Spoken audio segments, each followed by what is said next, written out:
Estamos celebrando a plenitude da Páscoa.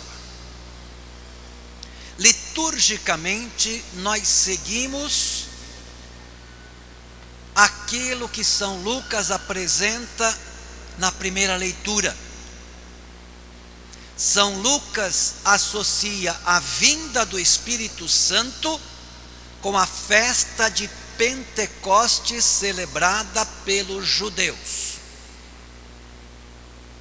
Mas o Evangelho de São João diz que o Espírito Santo veio em outro dia, veio no dia da ressurreição, no dia da Páscoa. São duas maneiras, são duas formas teológicas e catequéticas de apresentar a mesma realidade.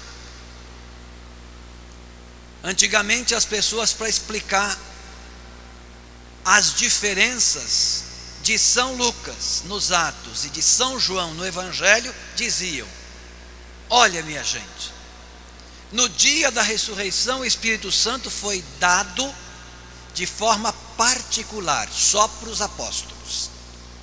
No dia de Pentecostes foi dado para o mundo inteiro.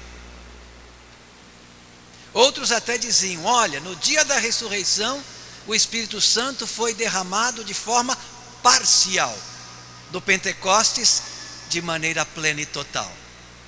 Cada um tentava encontrar uma resposta para a diferença que os textos bíblicos apresentam. Mas com os estudos da Sagrada Escritura nós sabemos que cada texto foi escrito num tempo diferente, com uma intenção também própria, uma teologia própria. Então não foram duas vindas do Espírito Santo, não foi uma parcial e outra plena, não foi uma individual e outra universal. Trata-se da mesma realidade, mas que cada um escreveu de um modo diferente, com uma intenção diferente. São João coloca a vinda do Espírito Santo no dia da ressurreição, porque para São João a ressurreição de Jesus realiza a nova criação. Então ele faz coincidir a nova criação que começa com a ressurreição de Jesus, lembrando da primeira. O texto diz: ao anoitecer daquele dia, o primeiro da semana, lá no início do livro do Gênesis. Em que dia começa a criação? No primeiro dia da semana.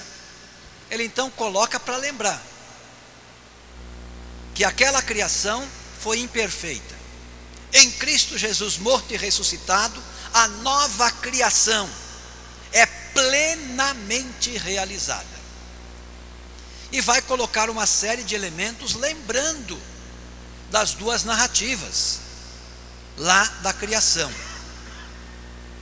Seja citando o primeiro dia como o dia da nova criação, associando-o com o primeiro dia da primeira criação, seja lembrando a segunda narrativa, aonde Deus insufla nas narinas daquele que foi retirado da Adamá, da argila, do solo, para que ele pudesse ter vida e se tornasse um Adama, um ser vivente.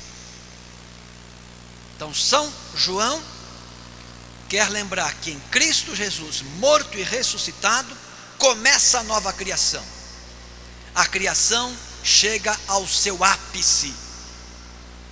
Por isso o Evangelho de São João apresenta a vinda do Espírito Santo no dia em que se inicia essa nova criação.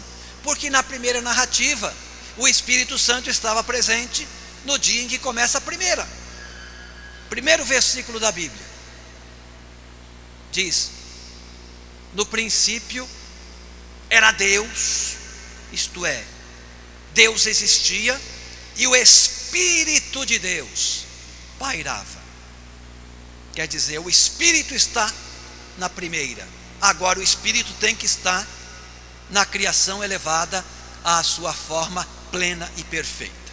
Por isso, no dia da ressurreição. São Lucas tem uma outra intenção. A festa de Pentecostes, no começo, era uma festa agrícola, era uma festa da roça, e ela recebia vários nomes. Ela era chamada na Bíblia, era chamada de Hag HaKassir, que significa festa da colheita, porque era uma festa que se celebrava quando começava a colheita do trigo. Ela era chamada também de Hag Shavuot, que significa em português festa das semanas, porque essa festa era celebrada durante 7 semanas. 7 semanas. E era encerrada no 50º dia com uma grande solenidade. Também na Bíblia, essa festa agrícola era chamada Yom HaBikurim, que significa dia das primícias, porque nesse dia, ou quando começava a festa das 7 semanas, eles ofereciam para Deus os primeiros dons colhidos. E onde é que ela começou a ser chamada de Pentecostes para os judeus?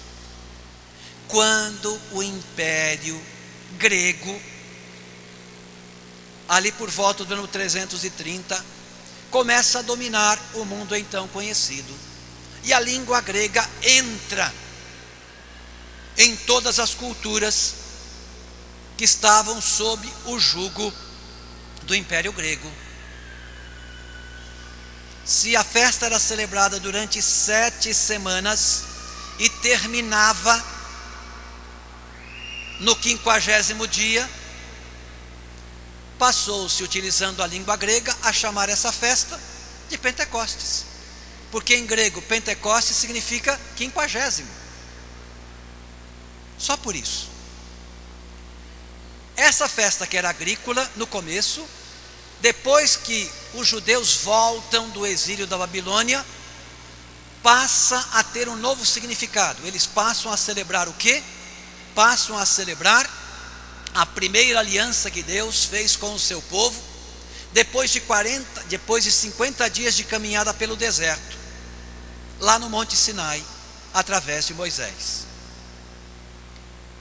Quando os cristãos estão reunidos e se fala do Pentecostes, o que estava sendo celebrado pelos judeus era a festa que recordava 50 dias depois da Páscoa, que recordava a saída do Egito e a aliança que Deus estabeleceu com o seu povo. Como os judeus estavam celebrando essa festa, lembrando da primeira aliança lá no deserto, São Lucas faz o seguinte: mostra que a verdadeira aliança não foi aquela foi uma aliança temporária. A verdadeira aliança se dá com a morte e ressurreição de Jesus e com o Espírito que é derramado sobre toda a humanidade. Naquela primeira aliança, Deus fez aliança com quantos povos? Só com um, com o povo judeu, o povo hebreu. São Lucas agora coloca o Pentecostes, o Espírito Santo vindo nesse dia para dizer: em Cristo Jesus, agora Deus faz aliança não mais com um povo, Deus faz aliança com toda a humanidade. Por isso o texto vai dizer que havia ali pessoas de todas as línguas, de todas as raças, de todas as nações. A diferença está na intenção, mas o Espírito é o mesmo. E nós somos convidados liturgicamente a celebrar esta verdade. Não o dia, nós celebramos uma verdade, uma certeza. Para nós importa que Jesus morreu e ressuscitou, e o Espírito que Ele prometeu, Ele enviou. Liturgicamente fazemos isso durante 50 dias. Hoje é o dia da Páscoa. Para vocês entenderem claramente isso, e não me alongar demais, no dia da Páscoa, o missal que nós usamos diz assim, já na vigília, está escrito bem grande: domingo da ressurreição, domingo da Páscoa do Senhor. O domingo logo depois não é chamado domingo depois da Páscoa, é chamado segundo domingo da Páscoa. Depois vem o outro terceiro domingo da Páscoa, quarto domingo da Páscoa, quinto domingo da Páscoa, sexto domingo da Páscoa, sétimo domingo celebramos a ascensão do Senhor, mas é o sétimo domingo da Páscoa. Hoje estamos encerrando esse ciclo com a festa de Pentecostes, mas é o oitavo domingo da Páscoa. E é preciso que nós entendamos isso, para que a gente celebre verdadeiramente esse mistério de amor, que é Deus se dando plenamente em Cristo Jesus e depois acompanhando a igreja que Ele institui ao longo da história. O Pentecostes não é um dia, o Pentecostes é uma realidade. A gente pode dizer que o Pentecostes é um dia que amanheceu há 2000 anos atrás, mas que está longe de acabar. Só vai acabar quando voltarmos para a pátria eterna. Então vamos celebrar esse momento importante que mostra o mistério pascal levado à sua plenitude com a vinda do Espírito Santo, de mente e coração abertos, para que nós sejamos dóceis à ação do Espírito Santo e sejamos as testemunhas verdadeiras que Deus quer no mundo, dizendo a Jesus: você que se revelou, morreu e ressuscitou e nos enviou de junto do Pai o Espírito que nos acompanha, nós acreditamos, nós vivemos essa verdade e nós queremos declarar isso pela vida, mas aqui e agora também pela nossa voz. Por isso, em pé, por favor, fiquemos e vamos professar a nossa fé nesse Deus maravilhoso, uno e trino, que Jesus nos revelou e que o Espírito Santo nos ajuda a compreender, viver e anunciar.